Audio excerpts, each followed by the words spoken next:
A piki o rangi, e mihi kau atu nei. A papa muri wai he upoko mā hewa hewa. Upoko māro i o nawa, engari he tangata e ūkaha ana ki tōna ao Māori me te whakapono kairoto i aia.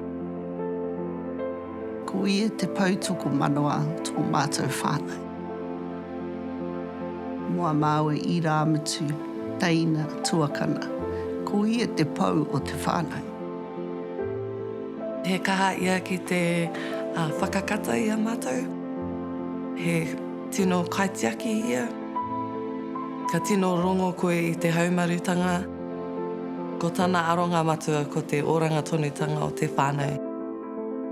E rangatira papa, engari ki te kāinga, wai te timatanga o te rā ki te tonga, he papa, he kianga tā mātou. Po Māori aroha love you. Koera hoki i te kupu whakamutunga ki mai papa i mua i tōna haere atu ki te moi.